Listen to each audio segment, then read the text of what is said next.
And earlier I spoke to Charu Lata Hogg, an expert on Sri Lanka at the foreign affairs think tank Chatham House. She joined me from New Delhi. Ms Hogg, the Sri Lankan army says that 30 civilians have been killed in the past 48 hours, but the rebels claim that it's more like 1,000 civilians. Do we have any idea what the truth is? Well, I think because the media has been completely removed from the scene and there is no access to independent monitors, the figures will remain disputable. But I would not go with either of the figures. Both figures can be highly exaggerated. What is reliable is that the number of civilian casualties continues to be high, and that is indeed very disturbing. We're hearing reports that about 80,000 people have fled the war zone. How many people does that mean, or civilians does that mean, are still in the war zone? Well, the UN spoke about a figure of anywhere between 100 to 150,000 in the middle of April. And if you assume 80,000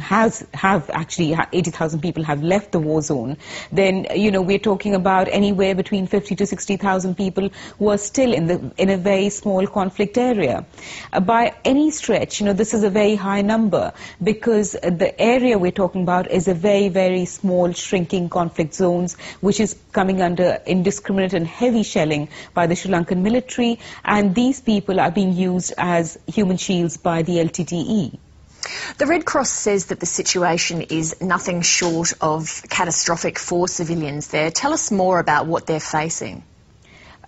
The situation is horrendous on many folds. On one level, you're talking about civilians who have been without adequate food or medicines or even water for about 3 months now, holed up inside bunkers, avoiding shells, and those who manage to come out of bunkers do not make it alive. We're talking about women, children, elderly, infirm, a vulnerable lot of people. Those who do manage to escape and come out of this shelling area and out of the conflict zone and make it to the other side, so as to say, are then taken into heavily militarized, human rights organizations term detention camps, and the government calls transit camps. But these camps they have barbed wires. Again, the access of humanitarian agencies and international agencies is very limited. Medical supplies are very limited. The hospitals who are sheltering and taking care of the injured and wounded do not have adequate supplies. They do not have anesthetics, pain medication. We're talking about very, very dire conditions here for those who are injured and wounded. Also, on the emotional level, it's been a very traumatic experience for thousands of people who fled the conflict zones. They're not being allowed to take shelter with host families. They're not being allowed access to members of their family who may be in different camps. According to any international standards which apply to displaced persons, this is very, very galling. You mentioned earlier that independent observers haven't had access to the conflict zone, and that includes the media, UN and other aid agencies. Why is that? Why is the Sri Lankan government not allowing it?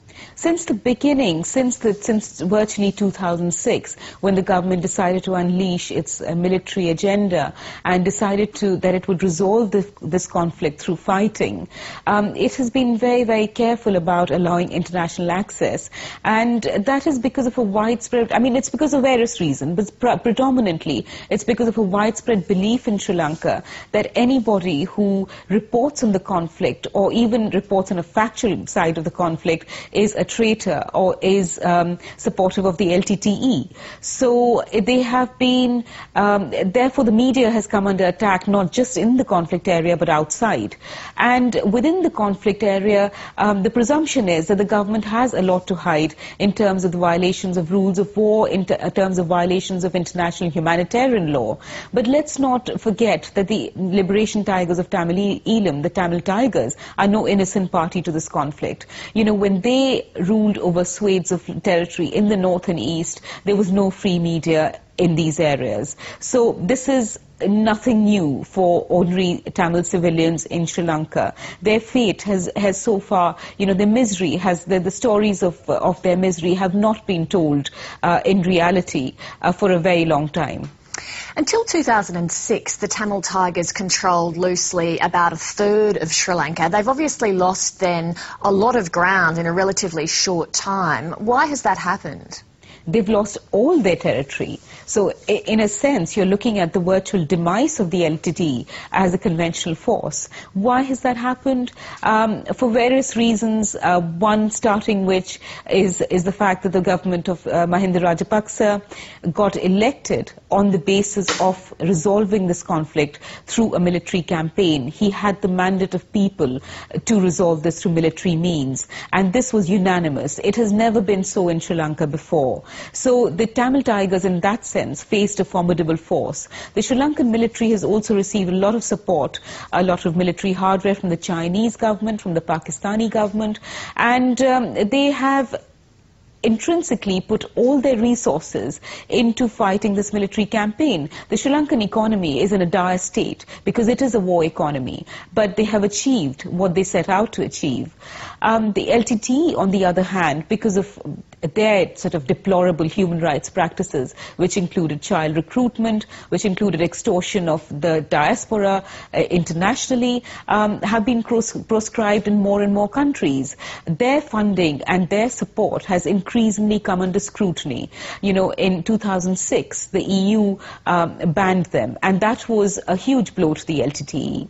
And beyond that, you know, the LTTE has faced a lot of scrutiny in terms of its on the international seas, because of Indian intelligence, because of US intelligence. So it has been under pressure in terms of its own fundraising, in terms of its arms procurement, and the Sri Lankan government, on the other hand, has been bolstered in its war efforts because it has pumped in more resources into its military campaign.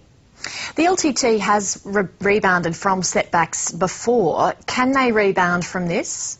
The LTT will never become the kind of conventional military force as it once was, because as we see, it now controls very little or hardly any land. I mean, it's a matter of days when the LTT is perhaps completely loses all control over territory. So it will be next to impossible for it to get back to that position of strength. But this does not mean the end of the LTTE or the end of LTTE terrorism or its striking potential. As we have witnessed all through this last phase of the conflict, in the past 3 months to be precise, you know, every military conquest by the Sri Lankan military has been followed and preceded by a subsequent suicide bombing or an attack, whether it was happened in the east of the country, in the north, or in the capital Colombo. So you know, there are underground LTTE cadre, the diaspora is getting even more embittered, and support for LTTE or the kind of you know, strategy that it represents, a kind of a physical terrorist reply to the Sri Lankan government's military campaign, will have support. So this is not the end of the LTTE, and this is not the beginning of peace in Sri Lanka. So even if the Sri Lankan army is successful and they do take the remaining territory away from the Tamil Tigers, as you say, it doesn't necessarily mean peace will come to Sri Lanka. But what do you think Sri Lanka will look like post this conflict?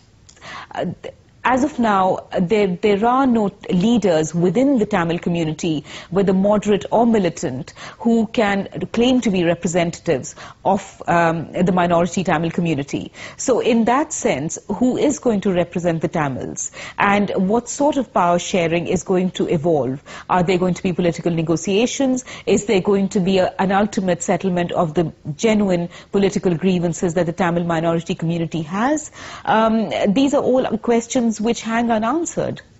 What role do you think that the international community needs to play at the moment? The international community has been sort of becoming a bit more vociferous in commenting and putting pressure on the Sri Lankan government, but clearly it has not been enough.